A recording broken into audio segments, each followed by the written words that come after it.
53,000 కోట్లు మహాలక్ష్మి పథకంకి ఉన్నది.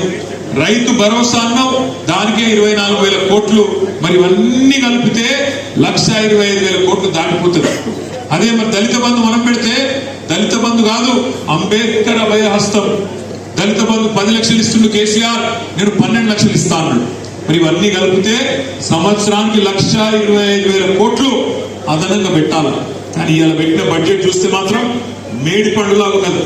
ఎందుకంటే అందులో ఏం లేదు, ఉత్తగానే ఊకదప్పుడు ఉపన్యాసం ఇచ్చి వాళ్ళు కేంద్రంలో ఓటాన్ అకౌంట్ పెట్టారు కాబట్టి మేము కూడా ఓటాన్ అకౌంట్ పెడుతున్నాం, అందుకే డీటెయిల్స్ చెప్తలేం, మళ్ళీ పెడతామని తప్పించుకునే ధోరణిలో ఉంది తప్ప వాస్తవంగా లేదు.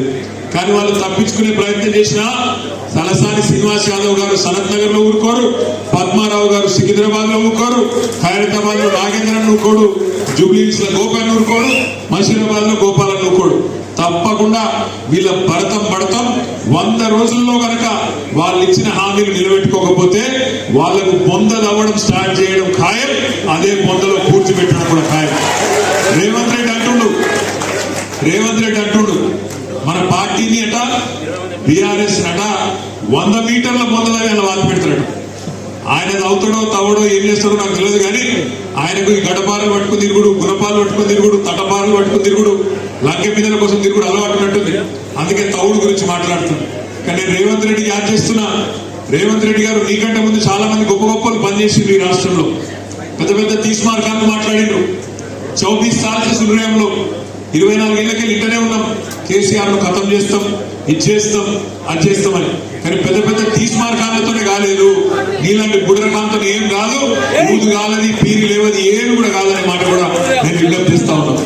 ఇంకొక మాట కూడా నేను విజ్ఞప్తి చేస్తున్నా, రేవంత్ రెడ్డే కాదు ఇంకా కొంతమంది మాట్లాడుతున్నారు, మన ఎమ్మెల్యేలు తీసుకుపోతాం, పార్టీని 39 ముక్కలు చేస్తాం, ఇది చేస్తాం, అది చేస్తామని చెప్పి ఇవాళ కొంత అహంకార పూరితమైన చాలా చాలా దుర్మార్గమైన మాటలు మాట్లాడుతూ ఉన్నారు.